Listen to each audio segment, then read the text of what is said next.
You will not be flat. That's the danger on a low G.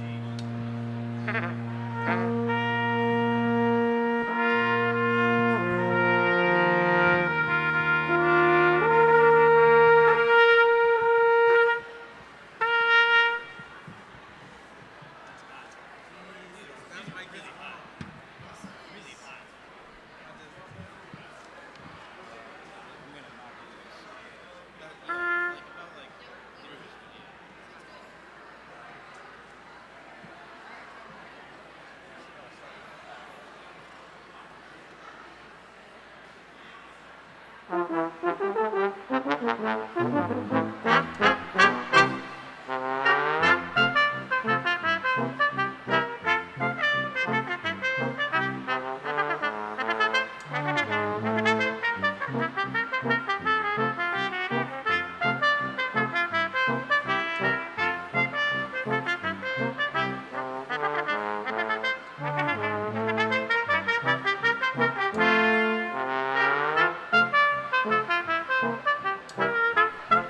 Yeah.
we got water.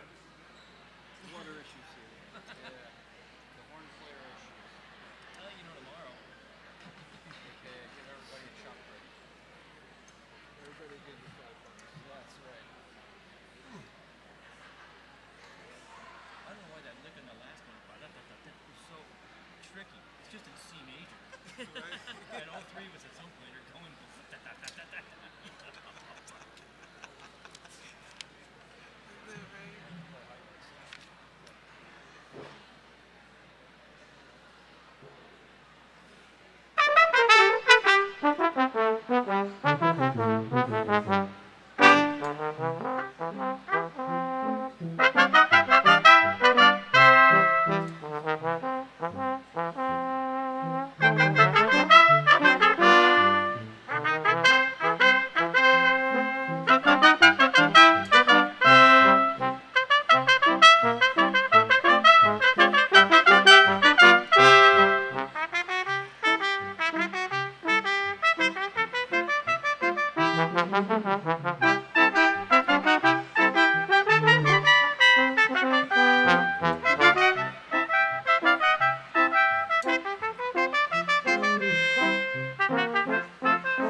What are you saying?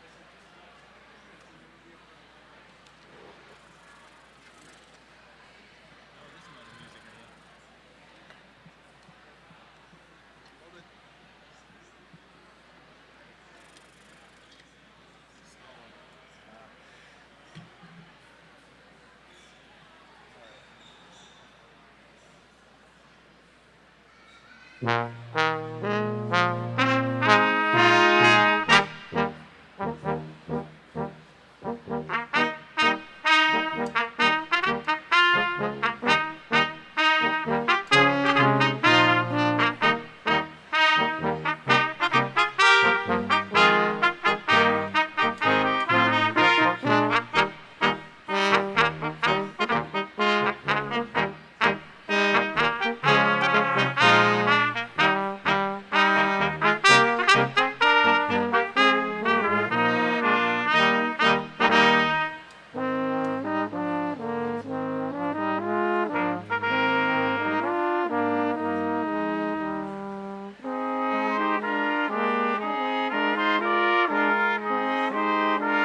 And you start this one.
I'll play first.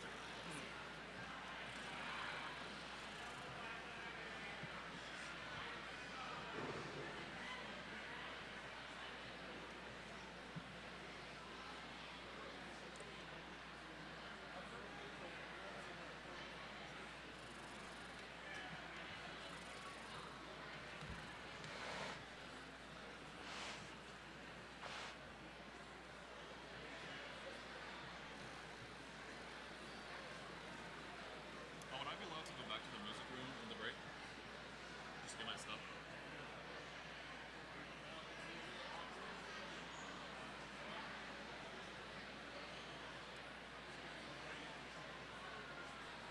Go ahead. I'd say just go ahead because if you have to go to the bathroom, I'm getting up. No, it's just my stuff's in the music I know. room. I'm saying. Oh, I see, I see.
sure about like what he's doing for the last part, but you'll like. It's plan just for the he's just going 1, 2, 3, 4, 5, 6, 7. So yeah, expect this one. Oh, okay. Got it.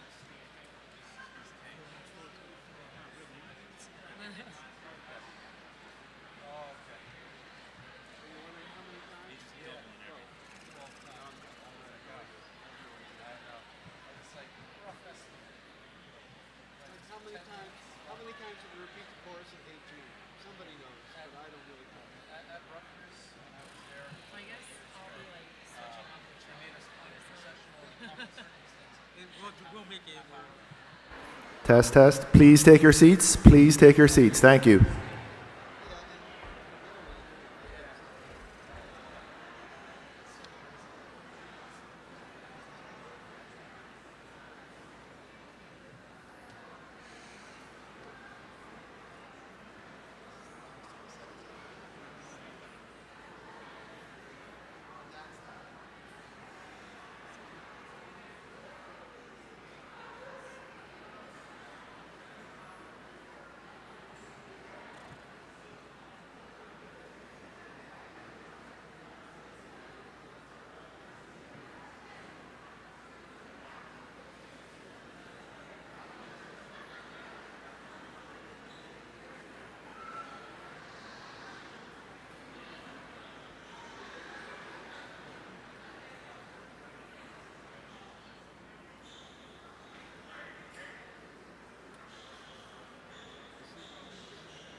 Good morning. Please be seated. It's my privilege to welcome the members of the senior class, members of the Board of Trustees, family and friends of our graduates, faculty, alumni, and other guests to the commencement exercises of Newark Academy's 249th year. It's especially meaningful to come together in person and celebrate the class of 2023. And it's wonderful to see you all here at this important ceremony for an outstanding group. During Newark Academy's long history, normal school operations have periodically had to contend with chaos and calamity, from the Revolution and the Civil War to the 1918 pandemic and the Great Depression. Resilience must be part of our institutional DNA, because a version of this ceremony has taken place every year since the founding of the nation on 5 different campuses, all but one of which was in Newark. This school has educated and shaped the lives of thousands of young people, including, of course, those who we are about to recognize here on the cusp of our 250th year. Class of 2023, you had to cope with the pandemic beginning in the spring of your freshman year and for much of your time at Newark Academy. But you participated in bringing us back to a post-pandemic normal by your senior year. With the help of your example, the school is becoming a more enlightened version of a community that, while still committed to excellence, learning, and achievement, is just as much about balance, belonging, and kindness. A few announcements before we begin. At the conclusion of this ceremony, there will be a reception by the concession stand outside under the 2 tents. The ceremony is being live streamed for anyone unable to attend. Those in the audience, please be considerate of the people behind you, so don't impede their ability to see. There is a professional photographer who will be taking pictures of each graduate, but those wishing to take their own pictures can do so from the aisle here on stage right. I also want to thank everybody on the dais, Mr. Erlinson, our musicians, the maintenance staff, for all their work in setting up today's ceremony. We come together to celebrate the accomplishments of this extraordinary group of young women and men seated before me. Class of 2023, please stand. On behalf of the faculty, I commend you for your work in the classroom, for your active engagement and generous leadership this year as seniors. We are proud of you for your academic achievement, your artistic expression and athletic contributions, your service, and again, your leadership. We're confident that you are prepared to succeed in the colleges and universities you have selected. Your growth while at the Academy is impressive, but I ask you now to acknowledge that many others have helped you along the way. Please take this moment to salute those without whom your productive time at Newark Academy would not have been possible. Class of 2023, will you please now turn to acknowledge your gratitude to your families who have sacrificed for your education and have nurtured you throughout your lives to this great day.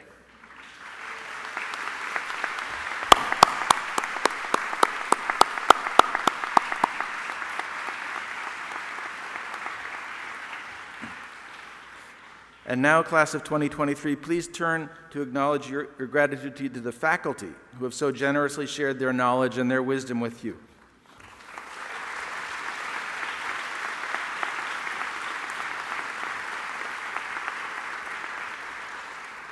Please be seated. I just wanted to say that you are in for a special treat, and I want to acknowledge that we are hearing the premiere of the new alma mater, which has been prepared and written by Mr. Bender and rehearsed by our own singers. But before that, Mr. Sam Kroll, the chair of the Board of Trustees, will welcome you, along with Ms. Rochelle Edwards afterwards.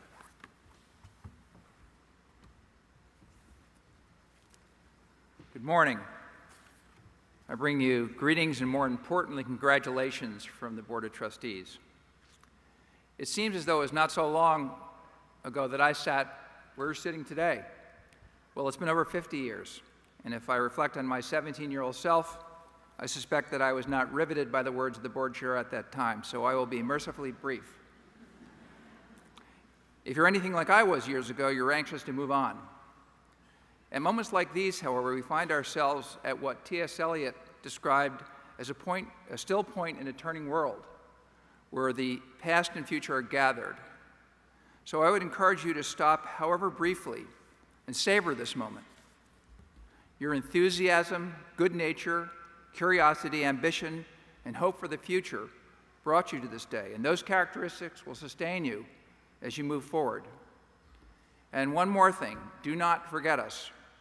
The further from the Academy you get, the more you'll sense its significance in your lives. Even though 50 years stands between us, we've shared a common experience.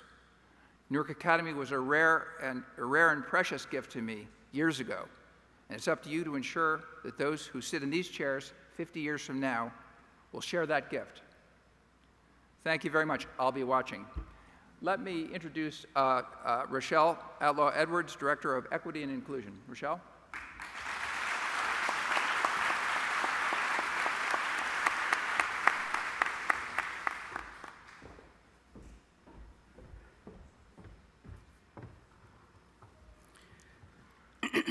Good afternoon. It is again my honor and privilege to welcome you to this celebration of the Newark Academy class of 2023. To our trustees, administrators, faculty, staff, maintenance crew, Sage dining crew, and security team, thank you for upholding our community commitments of promoting inclusivity, choosing kindness, requiring responsibility, fostering trust, and practicing a growth mindset. To our parents, siblings, extended family members, and friends, thank you for partnering with us and supporting our efforts to build an inclusive community and an upstander culture at Newark Academy. To the class of 2023, as I prepared my remarks for today, I thought about the month of June and this month's celebrations linked to freedom. While June is the month that we celebrate our fathers and our graduates, it is also the month that we should think about freedom as we commemorate Pride in Juneteenth. First known as the Day of Jubilee, on June 19, 1865, some 2,000 Union troops arrived in Galveston Bay, Texas, bringing with them the news of the Emancipation Proclamation that had been signed 2 years earlier by President Lincoln, and news of a Union victory in the Civil War. That day was later called Juneteenth by more than 250,000 enslaved people in Texas, who became legally free that day. Modern-day Pride Month and marches grew out of the Stonewall Uprising in June 1969, when gay patrons who had grown tired of constant harassment and raids by the police decided to take action. Although Stonewall didn't start the gay rights movement, it galvanized the legacy of Pride, which focuses on self-affirmation, dignity, equality, and freedom.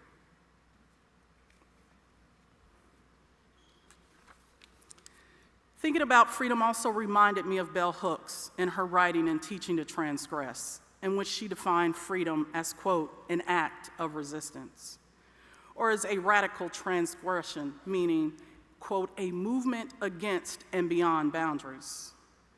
While maybe today you might be celebrating freedom from Chicken Finger Day in the dining room, a tardy with Mr. Downs, or staying up late to complete a homework assignment that your teacher just posted on MyNA, I hope instead that you take with you the freedom to be your true, authentic self, freedom in your academic pursuits, and freedom to pursue your passions and dreams. I also hope that you recall the words of our DEI speakers this past year. Firstly, Dr. Bettina Love, who urged us to see our own beauty and brilliance and to live fully in that joy. Secondly, Rabbi Matt, who reminded us that we can find common ground with those who seem like our most uncommon allies. As you head off into the world, I challenge you to be radical in your efforts to live out loud and force those around you to recognize all of your perfect imperfections. Follow the lead of Malala, Greta Thunberg, or Tandy Abdullah, and commit an act of resistance when your conscience or moral compass demands it. Move against and beyond your typical boundaries. transgress, if you will, to practice freedom from all the many ways this world has predetermined parameters for you. That is my wish for the class of 2023. Congratulations.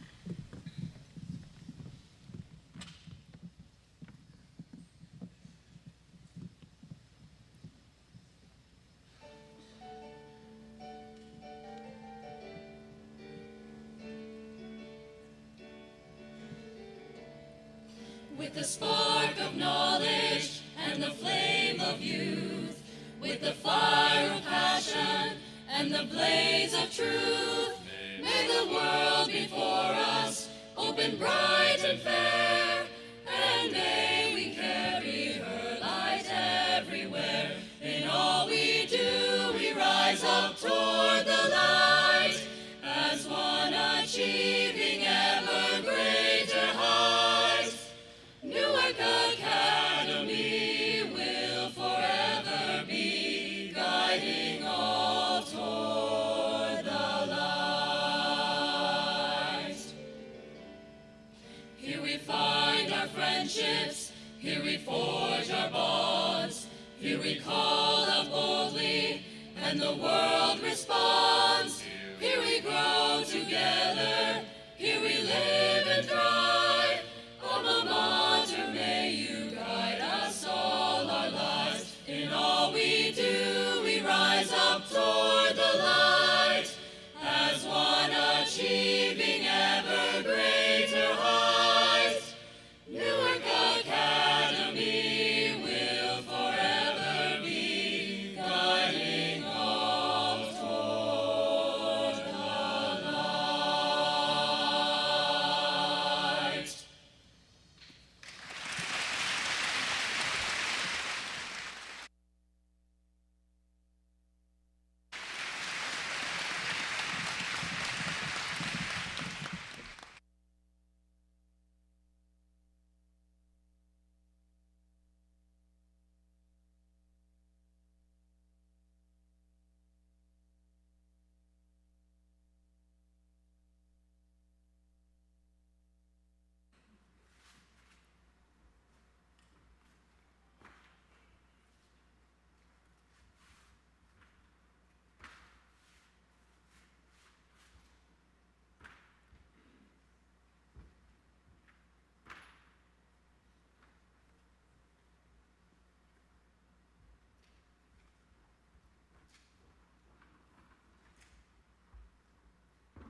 April 2017. I stepped into Newark Academy for the very first time, on a mission to find my sister in the choral room. But wandering through the labyrinth of sunny courtyards and long hallways, I wasn't sure if I'd ever find her. As if they could sense my desperation, two students, who I later discovered were my future classmates, approached me, offering their guidance. May 2020.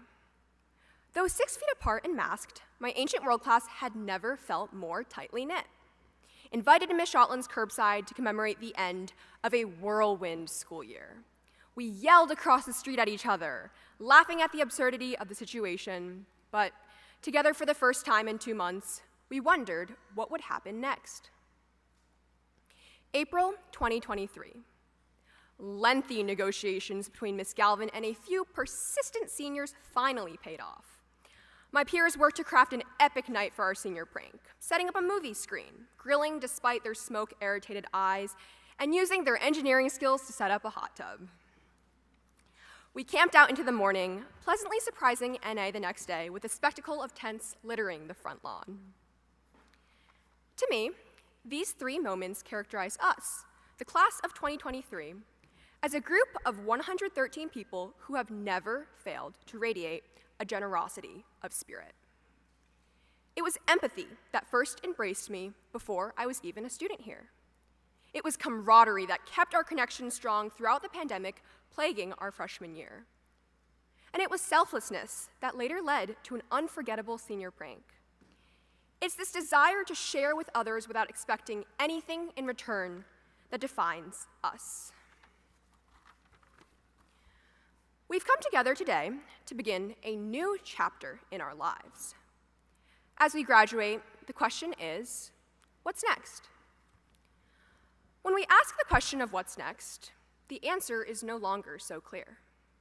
Of course, we've faced uncertainty before, from surviving a global pandemic to wondering whether a math test would be curved. From awaiting college admissions decisions to debating whether lunch was bad enough to warrant the risk of getting caught door-dashing an alternative. We've forged our lives here at NA, whether that's been for the past 2, 4, or 7 years. We are no longer middle schoolers chasing our friends through the hallways to film birthday videos, or freshmen performing TikTok dances in the bathroom. We learned to drive, sometimes off campus during the day. We became better writers, and often more verbose ones when we had to meet the word count for our service reflections. We discovered the importance of promptness as we sat in traffic on South Orange Ave, frantically calculating our remaining detention-free lates. Today, we leave this all behind. The community we've led as club presidents and team captains. The halls we so often roamed in avoidance of our classes. This transition is more daunting than ever. It feels like we're being launched into the future, landing on harsh, unfamiliar ground. However, if we zoom out for a moment, we realize that we are not alone in struggling to answer the question of what's next. More than ever before, our world faces an unfamiliar future, the face of which is artificial intelligence. We've all heard of ChatGPT, probably even played around with it before. And when we realized that it could draft an email to a teacher or revise our English essay at the 11th hour, I'm sure we all thought, wow, this could really change the world. But we're right. AI does have the potential to drastically improve our world. Bill Gates even believes that AI could, quote, reduce some of the world's worst inequities. But let's also consider for a moment that what's next for AI might not be so glamorous. Elon Musk offers a counter perspective, claiming that AI, quote, has the potential for civilization destruction. We may not be there yet, but it's undeniable that our current forms of AI have an uncanny ability to perform human tasks at a caliber higher than ourselves. In fact, ChatGPT even passed the AP Bio exam with a 5. And that's why NA students take IB Bio. So, we've all been wondering, what can't AI do? Well, I quickly discovered that it can't write this speech. At a brainstorming meeting, Mr. Vinocour jokingly pulled up Bard, Google's version of ChatGPT, and asked for engaging speech hooks. We cringed at every line Bard offered, which is good news for me, because even if you don't like my speech, at least it's better than anything AI could spit out. But besides its poor speech writing abilities, AI lacks one of the most important traits that every member of our class possesses. A trait that Mr. Kessler identified a few months ago when he told us all in morning meeting, you are the engine. We are the engines to building what's next. We are the engines that radiate the generosity of spirit inspired by our time here. We are the engines that produce a web of empathetic connections that become a community. AI is not the engine. AI could never build what we, the class of 2023, have. So when we ask what's next, the answer lies in how we carry forward our generosity of spirit. We must bring the values we've gained from NA to the next stages of our lives. This is how we will continue to forge connections with the people and places around us. Mr. McCall gave us the same advice Thursday night, along with a love letter to Lewiston, Maine. But beyond what we've cultivated in ourselves, we must also carry forward what's been given to us by those around us. Our teachers, who let us beat them in faculty versus student basketball, and who allowed us to pick their brains about anything from capitalism to crab puppets. Our families, who walked with us every step of the way, waking up in the mornings to send us to school, or dropping off our violins when we forgot them for orchestra rehearsal. Our friends, who were always up for a game of college office bananagrams, who crammed for tests with us in the library the period before, and who will now accompany us as we move forward to answer, what's next? We don't know what the future holds, but let me offer one vision of it. June 2043, 20 years in the future. We are back at NA for our 20th reunion. Among us are climate scientists who loved IB Enviro with Mr. Erlandson, lawyers who started out on the mock trial team, and investment bankers who played in the stock market club simulation. We are industry leaders, organization founders, and community builders. Maybe some of us even work to harness AI for good. Perhaps we stop by the middle school office, remembering hours spent fiddling with Mr. Rez's desk trinkets, or we make our way to the sea, recounting the story of how we were once banished from it, a yellow barrier blockading as a reminder of our bad behavior. Perhaps we find our senior portraits hanging on the front wall, or we make our way down to the Kirby gym, remembering the moment we graduated here 20 years ago, as we sat amongst our peers and wondered, what's next? Thank you, class of 2023. It's been an honor.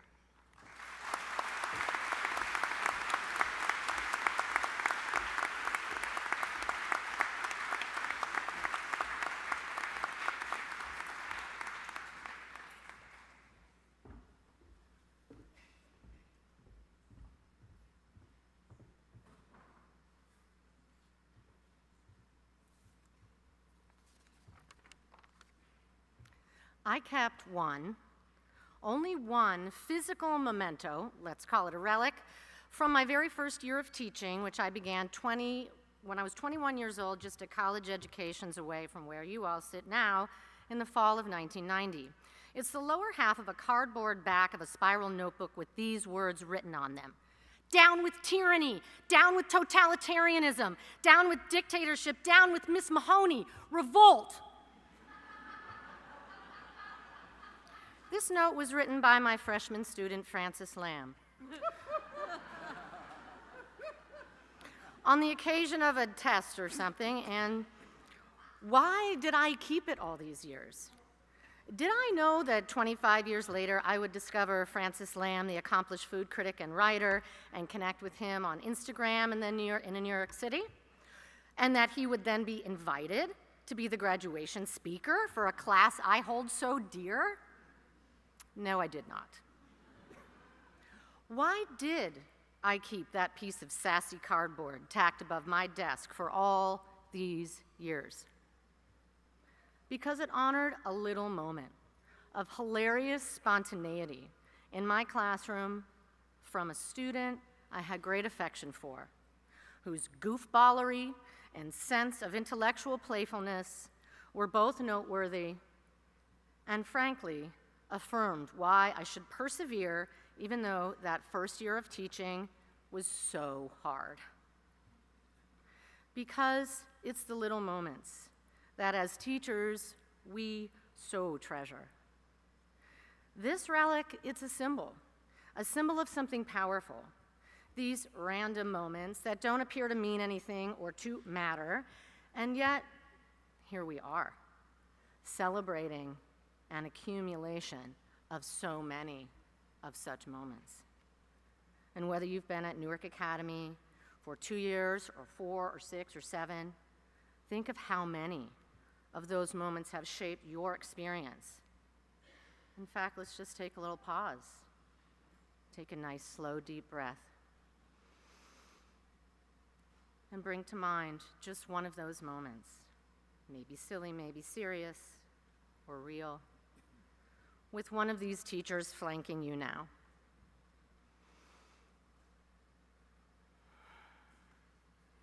I've been honored to have many of such moments with many of you as individuals, whether on an epic 7th grade Costa Rica trip, or in a classroom teaching you 8th or 9th grade English or 12th grade film studies, or on the trail or the yoga mat, or over shots of mango smoothie. Many of these moments have come collectively since I've been following you, serving as your dean throughout high school. Just like the other night, when you all broke out into a bonanza of spontaneous seat-hugging of one another at the senior dessert. Such a beautiful, spontaneous little moment. So even though Francis's coup attempt failed back then, he has managed to use his mischievous and intelligence and writing skills to make a mark on our culture. After NA, Mr. Lamb received his bachelor's degree in creative writing and Asian studies from the University of Michigan. After undergrad, he enrolled in the Culinary Institute of America's intensive 2-year program, from which he graduated first in his class. While in culinary school, he began sending emails to family and friends detailing his experiences in the kitchen. The emails caught the eye of the Financial Times, who contacted him to see if he would be interested in writing for their publication. His work then drew the attention of Ruth Reichel, the editor of Gourmet magazine, who hired him to write for her, setting him on a career path that has led to numerous James Beard Awards for his work. Mr. Lamb has since written for numerous other publications, including Bon Appetit, Food and Wine, Lucky Peach, Savieur, Savant, Men's Journal. He is the former Eat columnist for the New York Times Magazine for 2 seasons. He was a regular judge on Bravo's hit show, Top Chef Masters, for 2 seasons. Today, he serves as vice president and editor-in-chief at Clarkston Potter, a division within Penguin Random House that is a leader in cookbook publishing. He is also, very fancy, the current host of longtime NPR program The Splendid Table. Go find The Splendid Table on Spotify or wherever you get your podcasts to hear Mr. Lamb shape a conversation that is a modern, multicultural weekly snapshot of the food world, one that explores different cultures, cuisines, and concepts, as well as the small personal stories that come out of the expansive world of the kitchen and table. Mr. Lamb, like all of us, loves stories, and through culinary storytelling, he is bringing his probing and creative eye and palate to exposing the untold stories and unfurling them into pieces that shine a light on our humanity by investigating what and why people cook and how they eat. He has managed to wield his mischievous curiosity and intelligence to great purpose. And for that, he is a brilliant human to stand before all of you today. And so it is my great pleasure to introduce to you, my dear class of 2023, this year's commencement speaker, Francis Lamb of the class of 1994, and present him with this memento from our freshman class almost 30 years ago.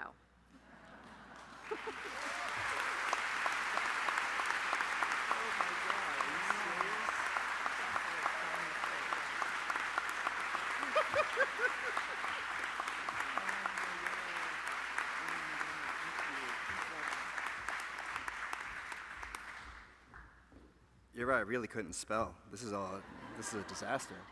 Well, thank you for reminding me, Ms. Mahoney, of what a revolutionary I used to be before I sold out and became another cog in the machine. But is it afternoon yet? No, it's still morning. Good morning, everyone. Thank you again, Ms. Mahoney, for that really lovely introduction.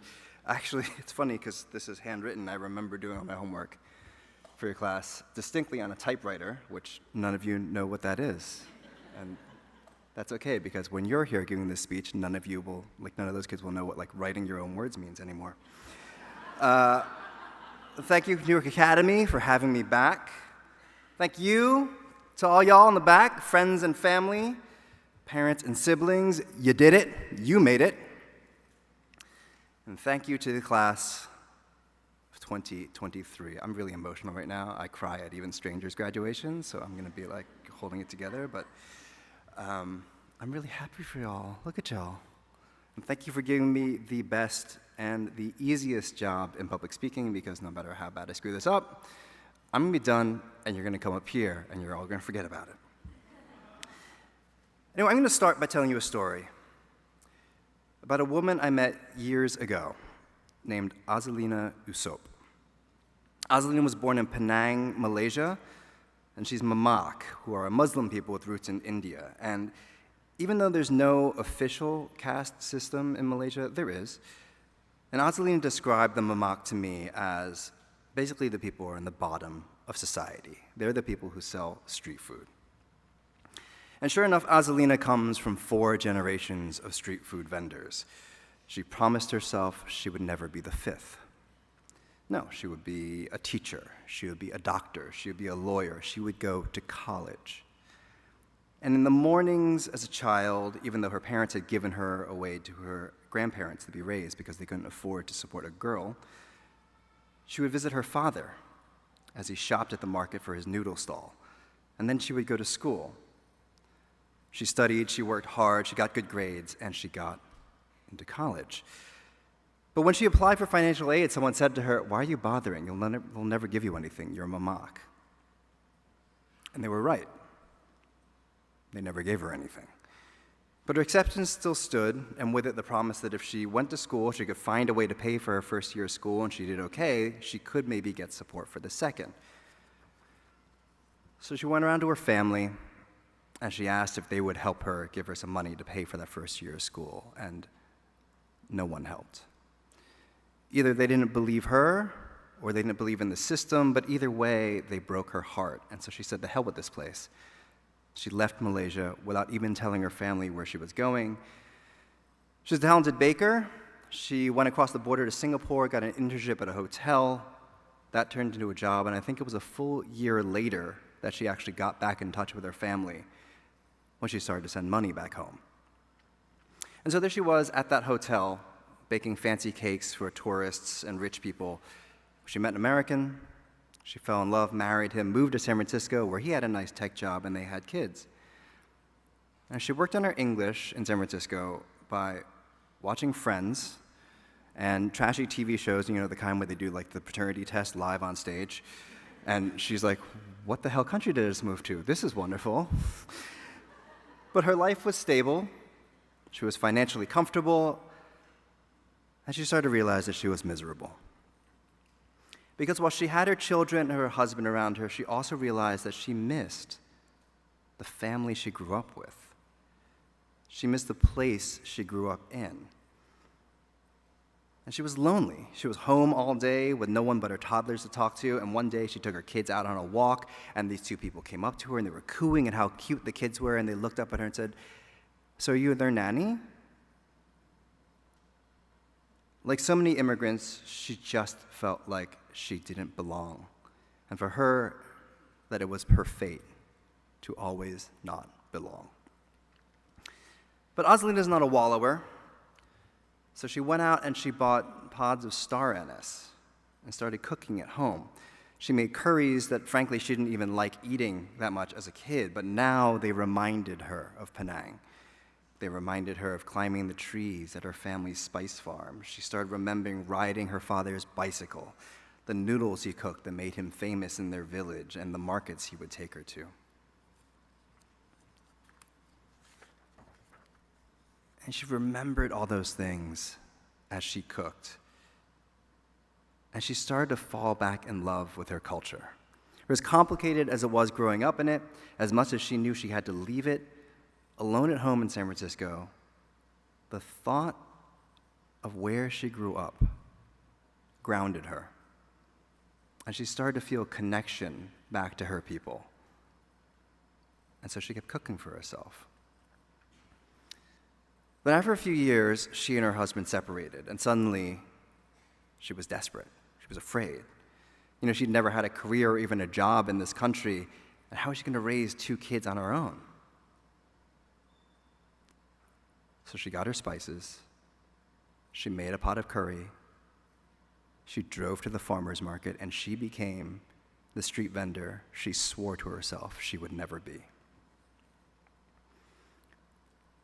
That was almost 15 years ago. She has been a cook ever since. But even as a street vendor, she started to understand that what she was doing was more than just making a living. She was reifying her culture with every bowl of noodles. She was remaking her past with her laksa. Literally, she was remaking into a vegan soup, but she was remaking her connection to the place that told her that selling food on the street was the only thing she was good for. Because now she started to do it on her terms. She started to make her own mark on these dishes, and she understood that what she was doing wasn't just cooking or street vending, but she was both preserving her culture and insisting that she had the power to make her own story with it. Since then, Azalina Yusuf has owned 2 restaurants in San Francisco. She has cooked for Barack Obama, and the Prime Minister of Malaysia once told her how proud he is of how she represents the country she came from. Her first restaurant she named after herself, Azalina's, and the second she named Mahila, which in her language means becoming a woman. And Azalina, I've known her for a long time now. She told me her story in such incredible detail. I'll never forget the way that she talked about this ritual she went through when she was a child. There's this mamak tradition of setting like your kid, your baby, up in front of, on their first birthday, in front of like this whole collection of spices, and seeing which one they crawl to and pick up, because that spice is their soul spice. And Azalina picked up a pod of star anise. And star anise, in the mamak tradition, is the symbol of perseverance. So why am I telling you all this? I'm telling you this story because, well, first of all, because life is wild. I mean, here you are, right?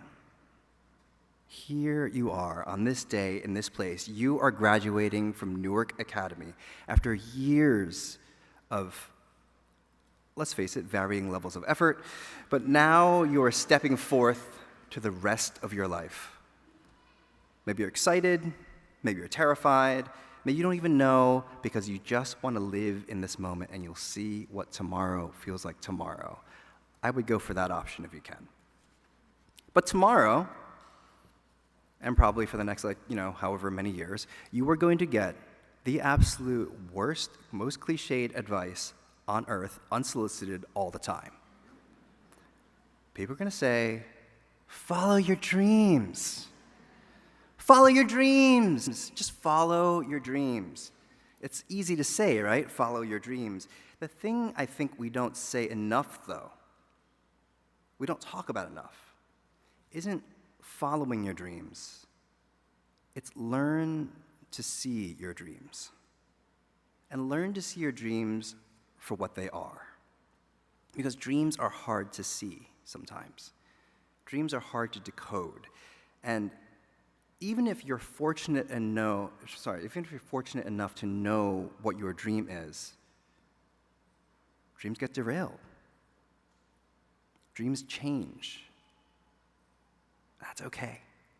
That's always going to be okay. Because life is never a dream. Life is to be lived, not just dreamt. And I think the key is in finding out how to live. How to make choices you're proud of every day. Maybe your soul spice is star anise too, or maybe it's something else. If Azalina's story is about perseverance, it could just as easily be told as a story about adaptation, about creativity, about resilience, something you obviously know a lot about already. But really, it's about finding a grounding force.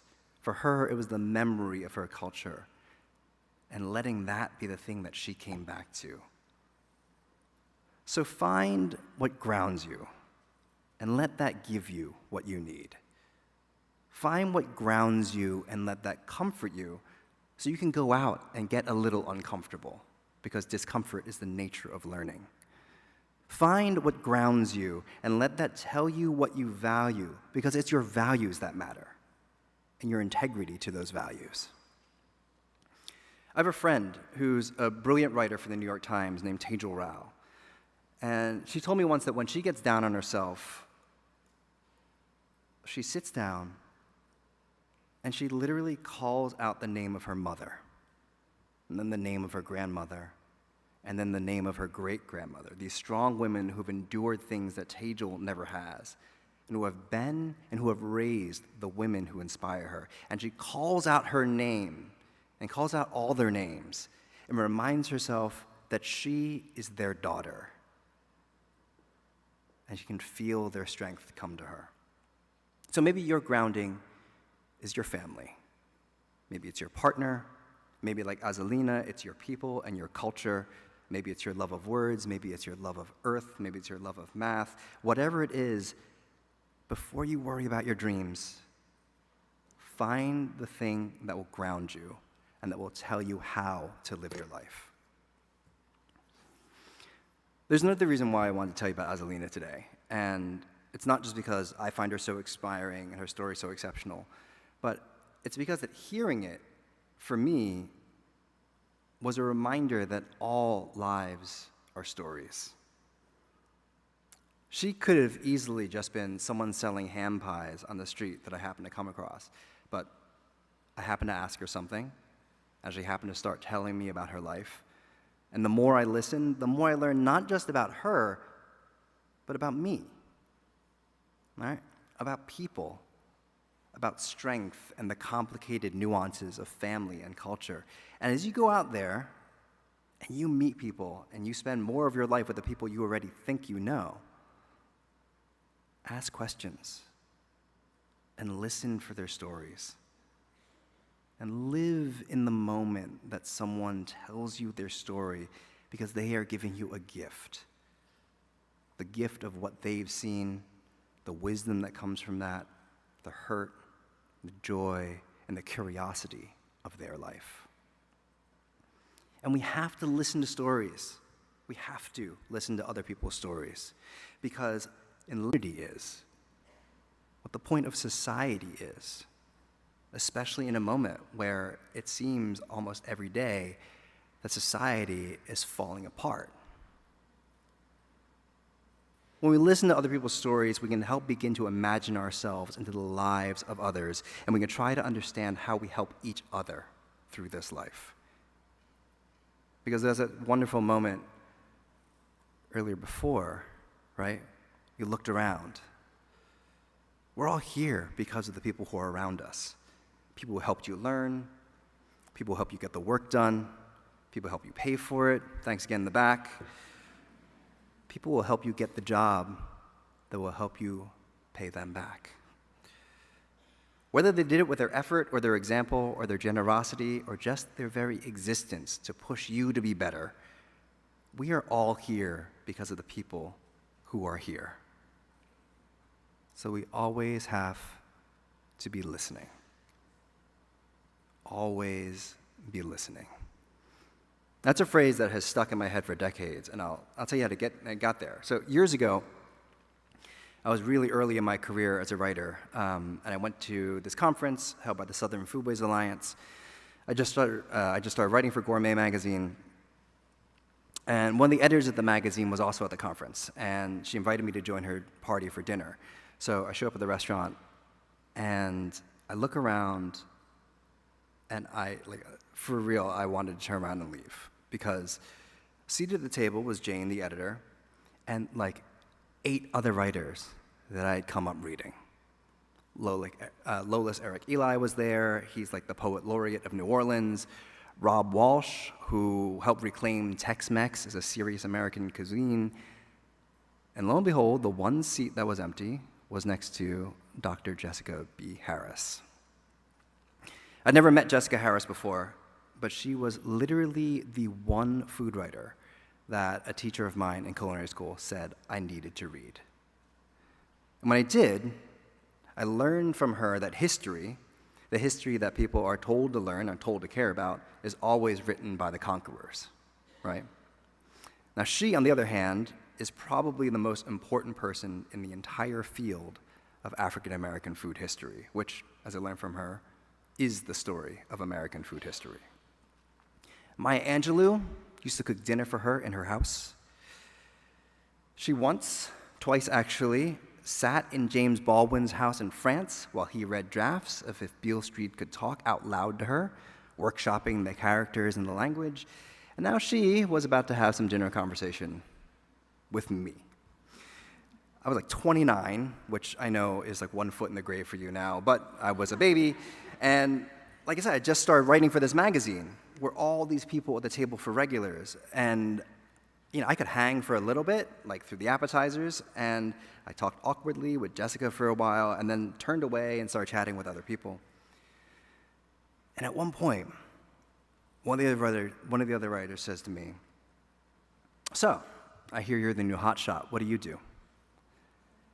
And I was like, because I was still just getting used to the idea of calling myself a writer, and if people were to ask, it would be like, well, I write about food and culture. But guess what, dude?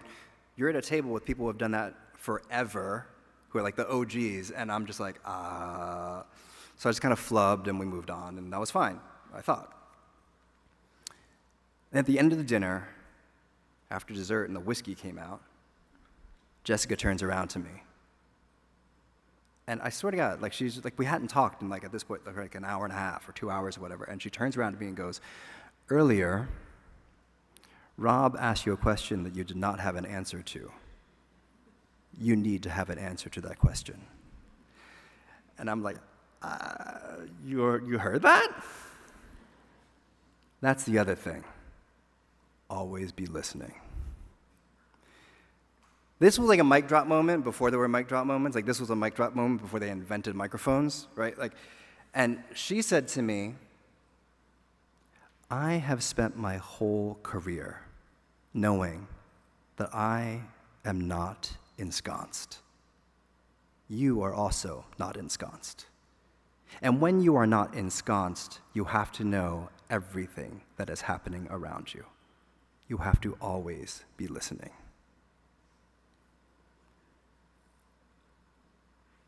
That was a moment 20 years ago, and I am still thinking about it almost every day.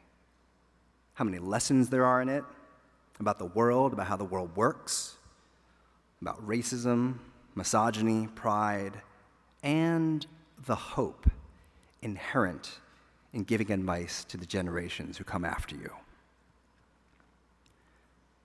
So remember before when I said find a thing that grounds you? There's more to it than that. Find some Jessica Harrises. They don't have to be living legends, but find yourself mentors who you look up to, people you admire, who you trust, who might see a little bit of themselves in you, and give them a reason to take your phone calls and your emails. Don't text them right away, "We're old, we think that's creepy." But learn from them. Be schooled by them. Let them give you the truth even when it's hard to hear. And then, pay them back. Because that wisdom is not supposed to come for free. And you pay them back by doing the work. You pay your mentors back by paying it forward to the next generation. And you pay your mentors back by becoming the person they knew you could be, by telling your story.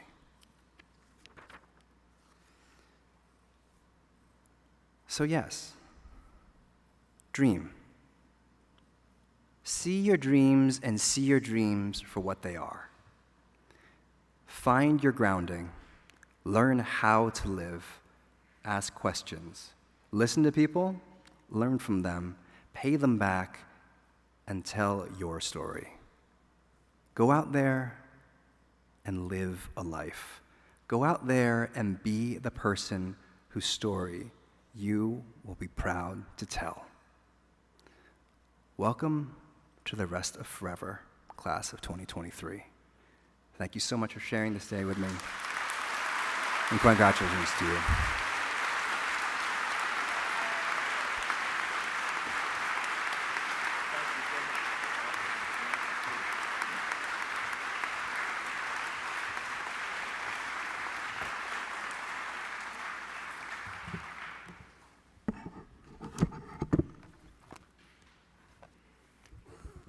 Thank you so much, Francis, for your wonderful speech. As our graduates head off to the new and exciting world of college, your stories and perspective are much appreciated.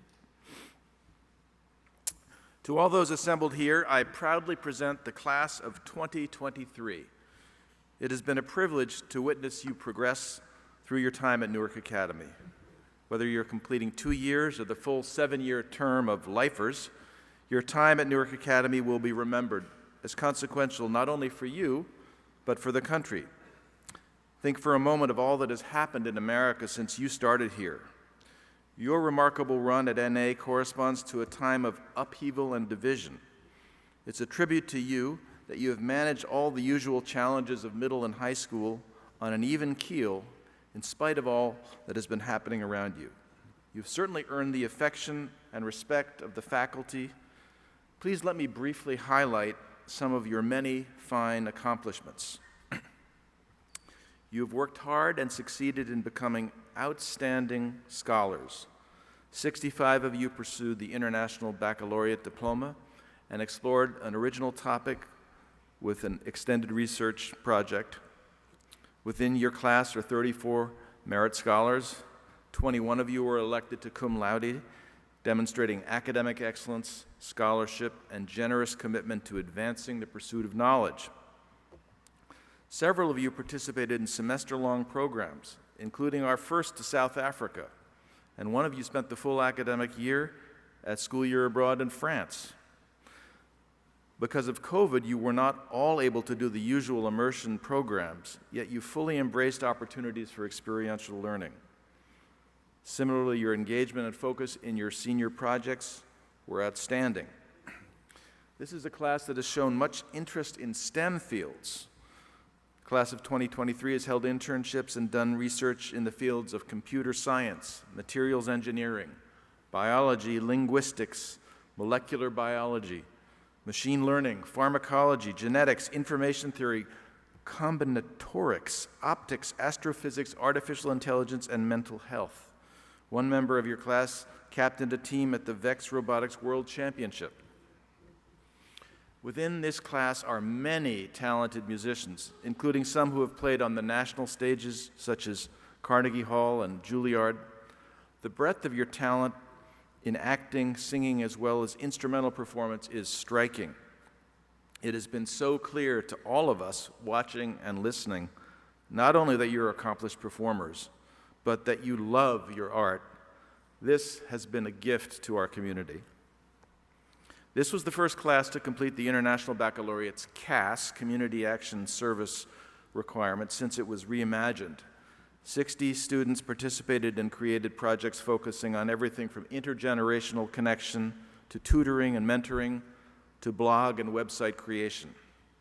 Many had a direct impact on improving our school, like the new middle school volleyball clinic, the model Congress sessions that are now part of the 7th grade curriculum, and the rebuilding of the Forest classroom. This group designed and ran Hunger Banquet, raising nearly $30,000 over the last 2 years, which they donated to Covenant House. During your 4 years of high school, you collectively logged nearly 11,000 hours of service. Your class had by far the largest number of students working as classroom assistants, or CIA agents, as we call them, volunteering to work with middle school teachers and students and modeling your love of learning. You're also an athletic class. Over this past academic year alone, you have accumulated 6 prep championships, 3 conference titles, 2 county and 3 state championships. Many among you broke long-standing school records in swimming and in track and field. One member of your class has signed a national letter of intent to join an NCAA Division I athletic team, another a Division II team, and 3 will play on NCAA Division III teams. In a different realm, efforts of several members of this class have gone a long way to destigmatize challenges so many young people face around mental health. During morning meetings, they offered mental health minutes that provide practical advice and education. They also shared personal stories, demonstrating a generous concern for each other, as well as real courage in revealing their own vulnerabilities and coping strategies. Beyond your many accomplishments, you have a unique character and many personalities. You have a reputation for being loud, for having strong opinions and asking hard questions, but also for being very cohesive and understanding of each other's differences. We hope that will never change. Your creativity has empowered you to adapt to new ways of doing things. You have a fierce commitment to what you believe in, yet your lighthearted spirit allows you to find joy even when things are hard. Your kindness to others has impacted and lifted the entire community.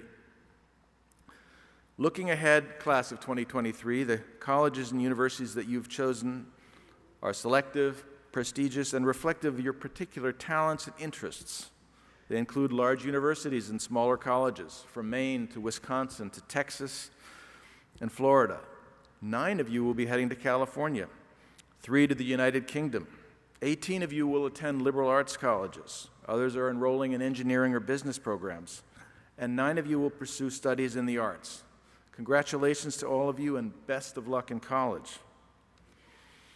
Class of 2023, the faculty and I wish you rewarding lives as thoughtful and engaged members of society. We hope that we've instilled in you the will to strive for high standards, the spirit to share generously with others, and the moral compass to act with honesty and integrity. I will close with the charge that has been said at Newark Academy graduations since the 19th century. I now charge you, honored youths, to bear yourself with uprightness and integrity to the glory of God, to the honor of the state, and to the good name of this academy. Thank you. Dr. Atwell, Ms. Galvin, and Ms. Osterhagen will now award the diplomas.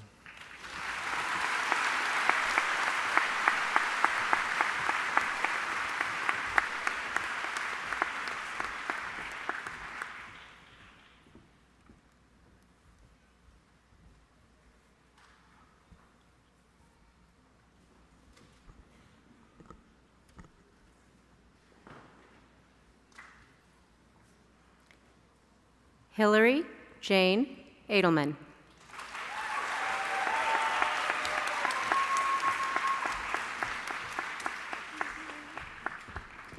Victoria Afalabi.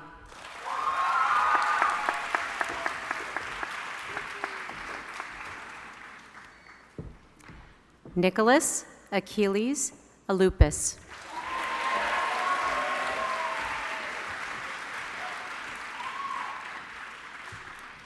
Rahul Aurora.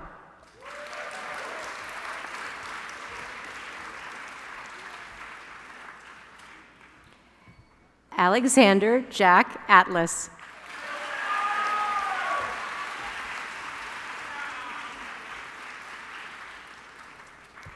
Gabriela Badalamenti.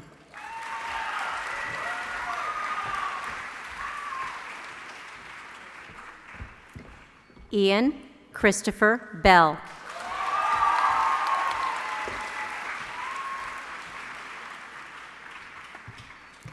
Molly Breckman.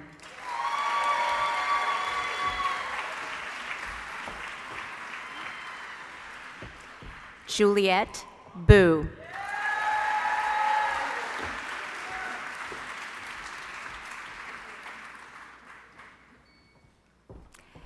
Evan Matthew Boulin.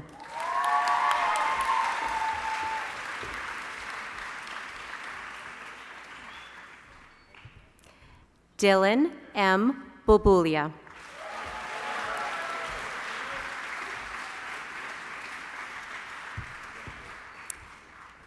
Alyssa J. Kai.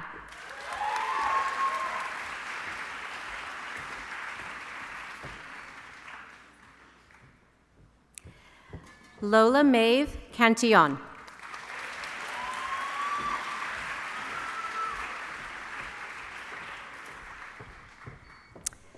Leo Jacob Kaplan.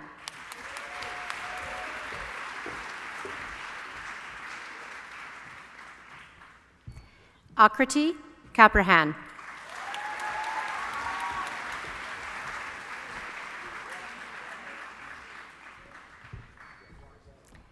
Ella Chang.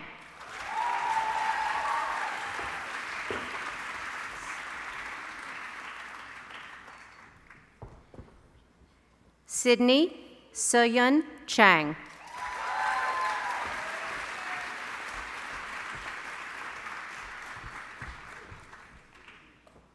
Caitlin Chi.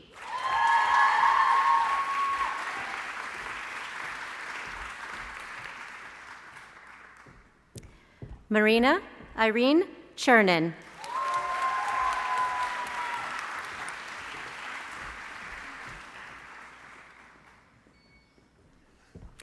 William Davis Krall.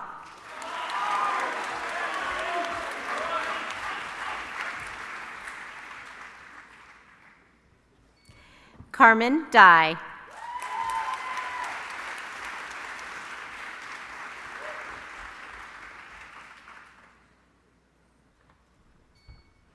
Pamela Liesel Davidson.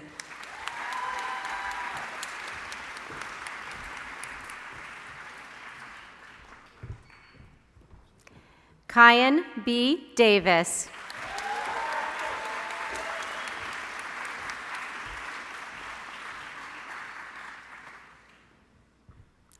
Jelani Malachi Dean.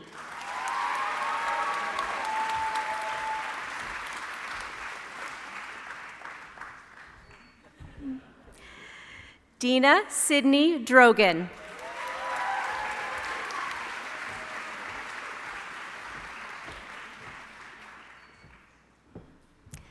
Jonathan Eichler.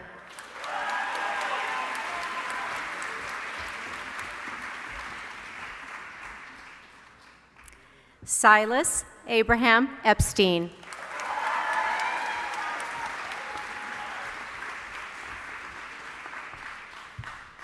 Aiden Fastoff.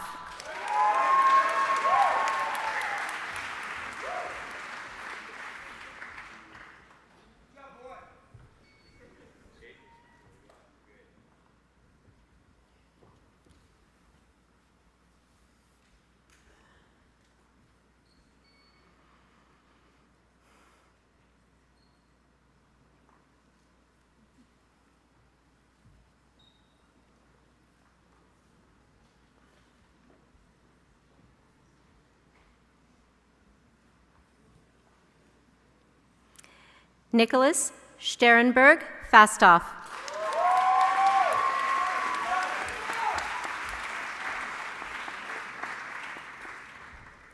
Kyle Fink.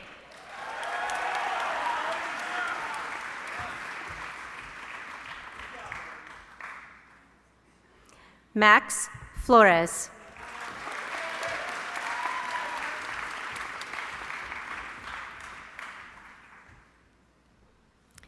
Wesley Rhea Freeman.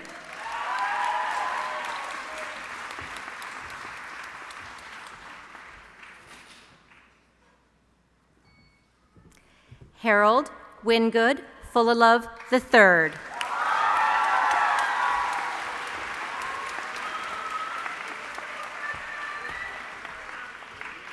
Rohan Gadvi.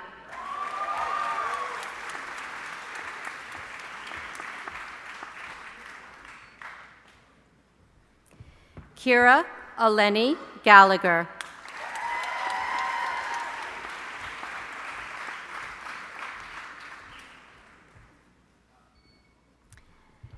Ethan Garcia.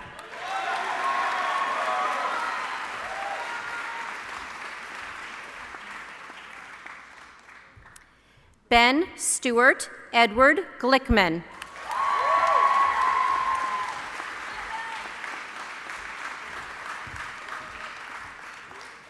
Marshall Graves.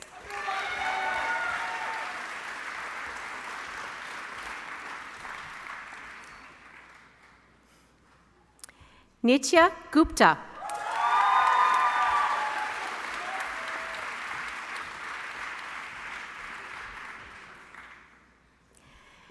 Zoe Eva Hermans.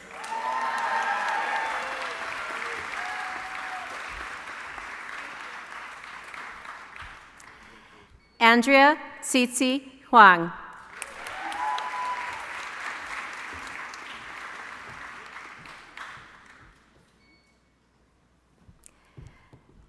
Anna Badridze Jack.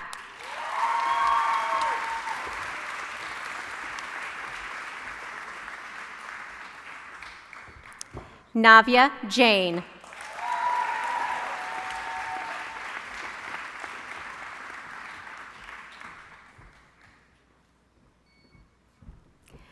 Joshua Bryce Jamarath.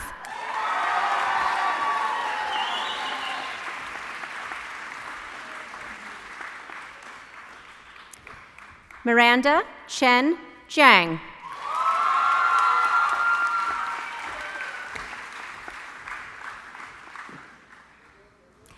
Manraj Kailan.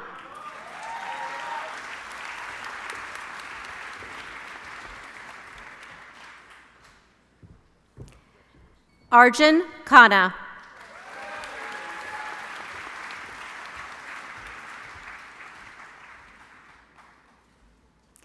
Elena Crystal Santamaria.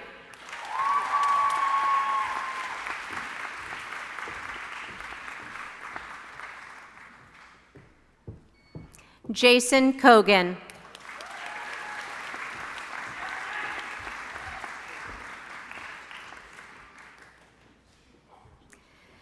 Shivan Kundra.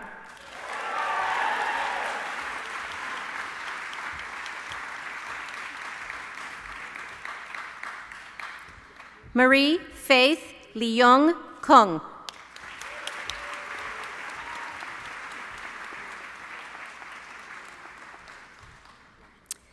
Charles Xavier Kunzweiler.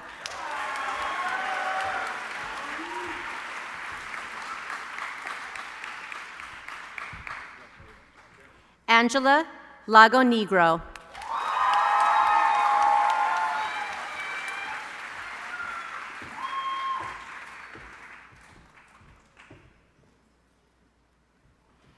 Evan Lee.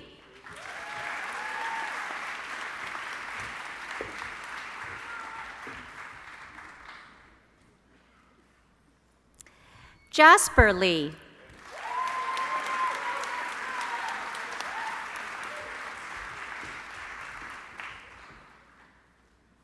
Julia Ying Lee.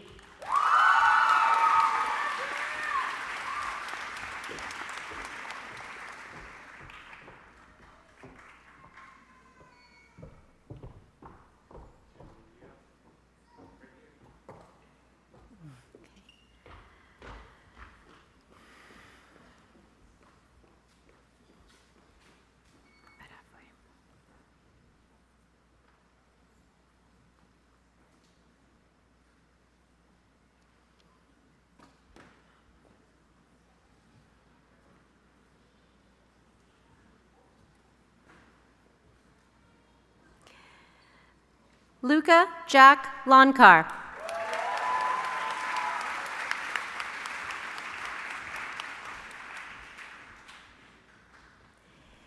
Inés Lopez Silvero.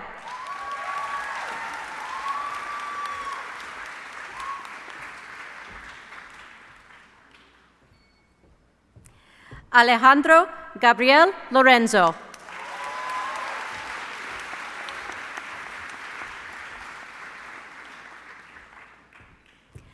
Pranay Madali.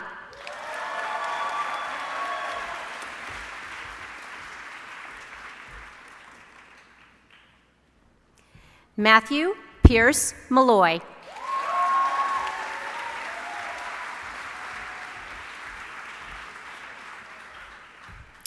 Chiara Maselli.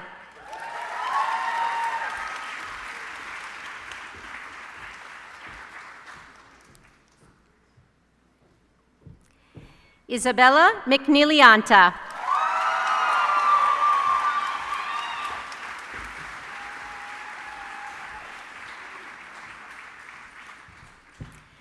Dion King Mingo Jr.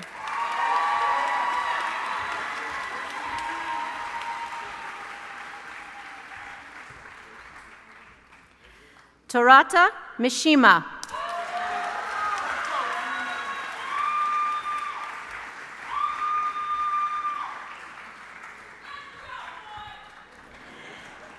Elizabeth Jane Moose.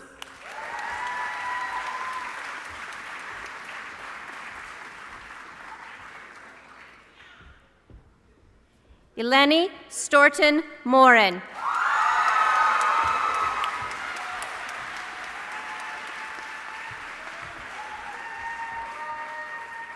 Abigail May Neat.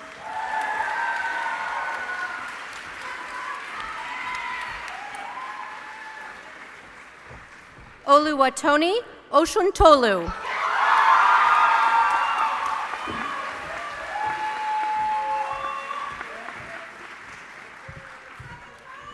Willow Maxine Palmer.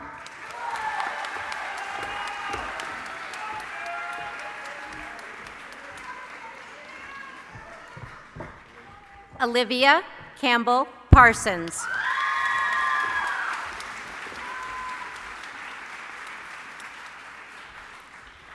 Zachary Clarence Pavlunas.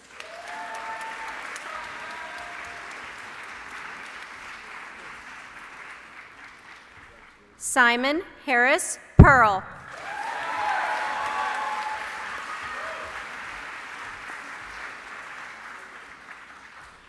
Ethan Andrew Polin.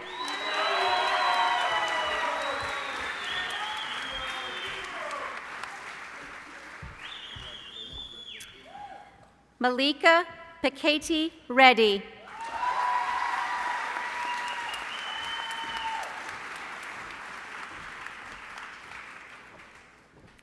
Sobia Sama Reed.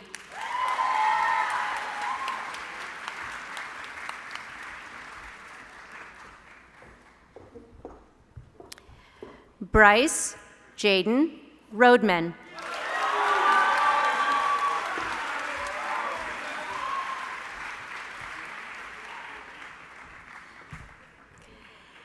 David Lewis Roden III.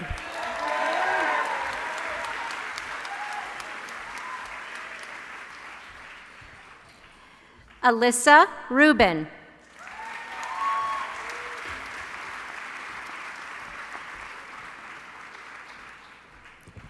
Evan James Samaro.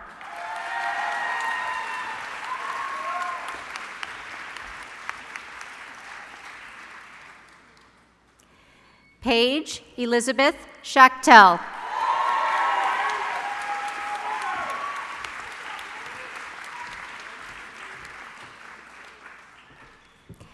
Ariel Lily Shikett.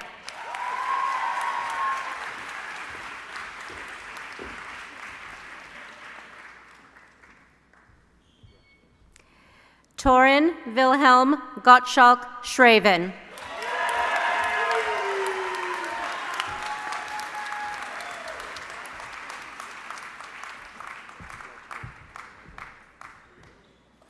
Daniel Joseph Schwartz Russo.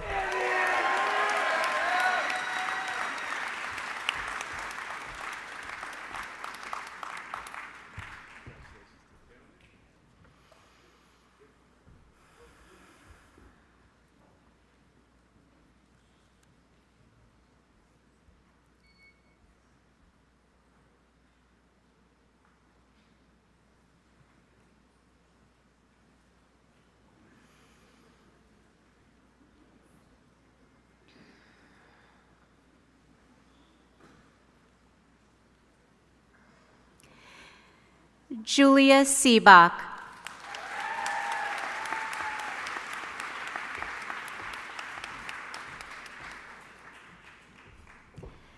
Ashna Shah.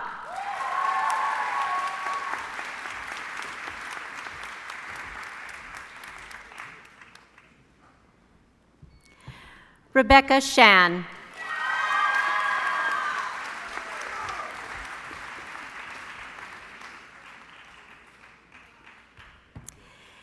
Yasmina Atiya Sharif.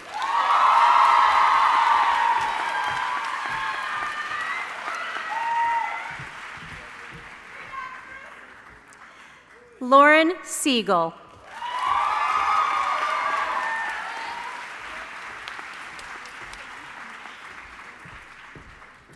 Mackenzie Elise Smith.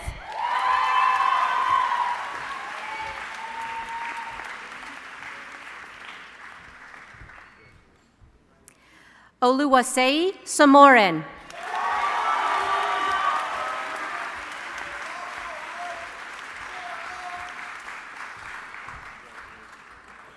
Matthew Ethan Cicilla.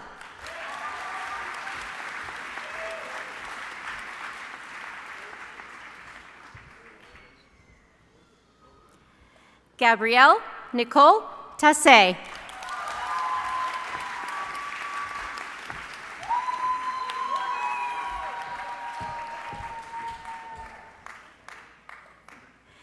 Matthew Tatel.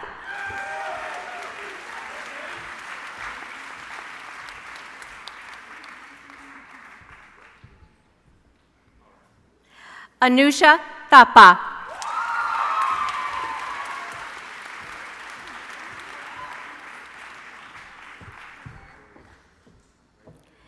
Lauren Son Thomases.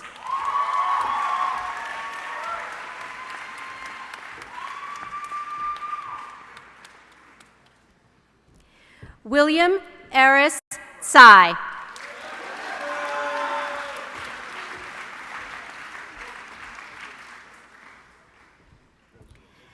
Rachel Marissa Usatine.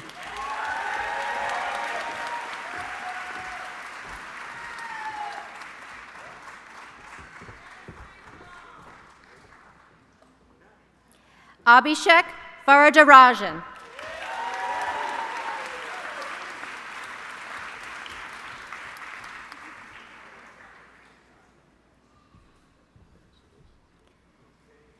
Jaden R. Vishengrad.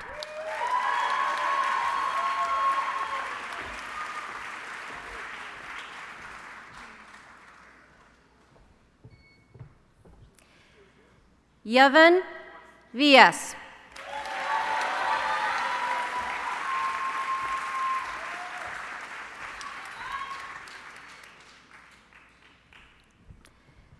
Jolene Wang.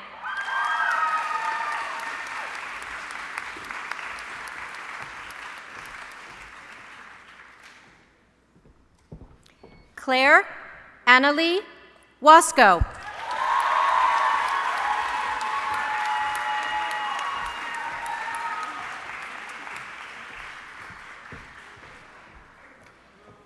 Taylor Allen Weeks.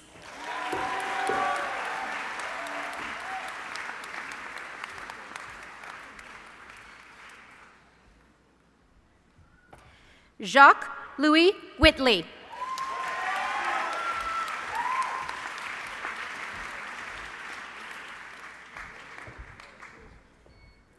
William P. Wong.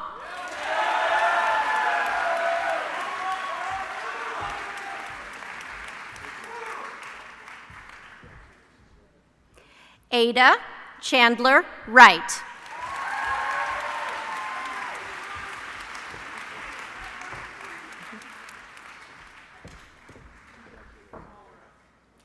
Cameron Bennett Wright.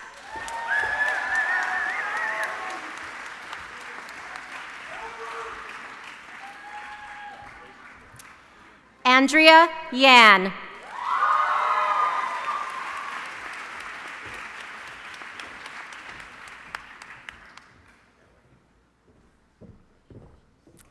Ian Zhang.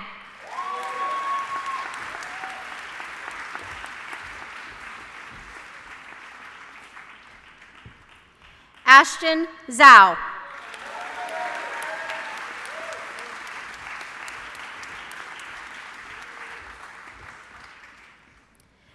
Jaden H. Joe.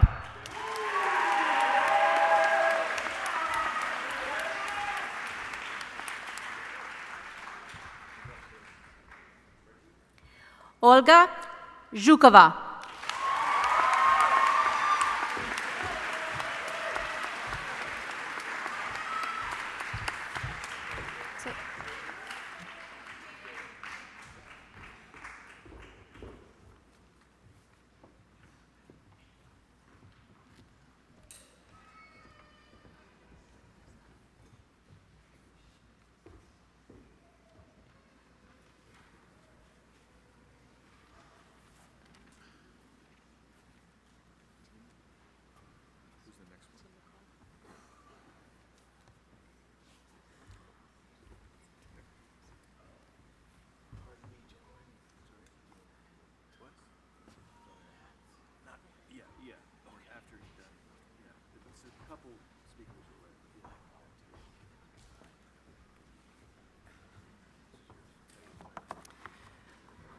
All right, my remarks are going to be very quick.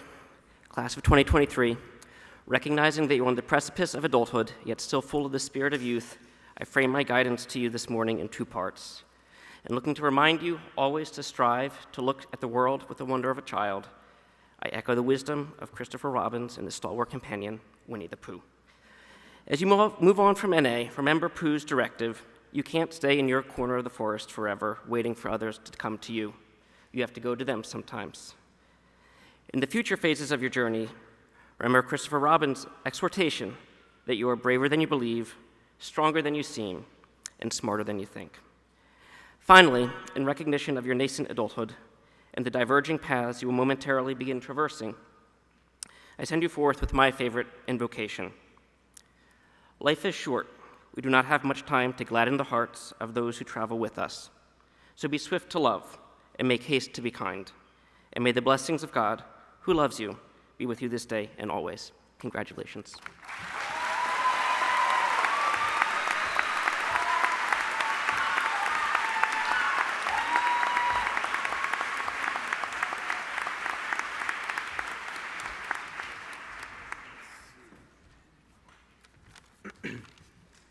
Thank you, Mr. McCall, for your kind, insightful remarks and your dedication to the class of 2023.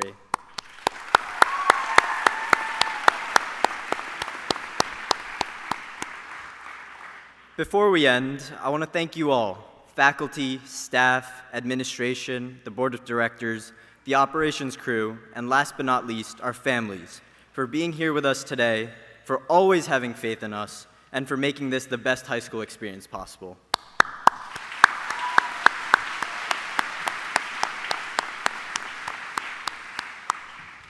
Seniors, I hope that you will all continue to be your kind and passionate selves, and please don't let your fears change who you are. So with that, seniors, please rise. Congratulations, class of 2023.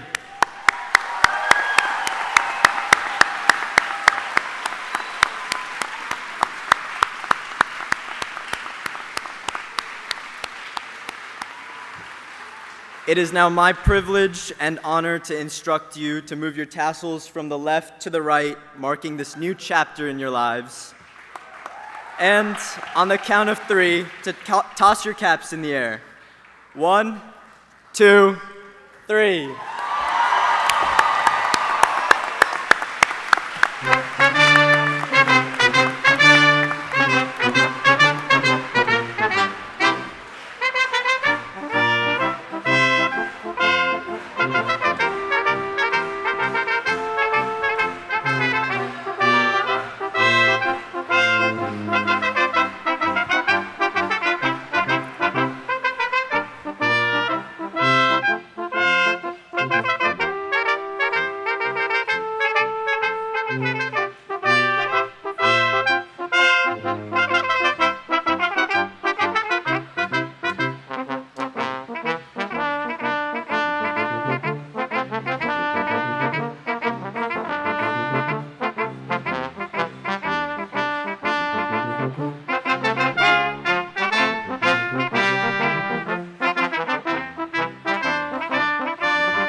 Thank you.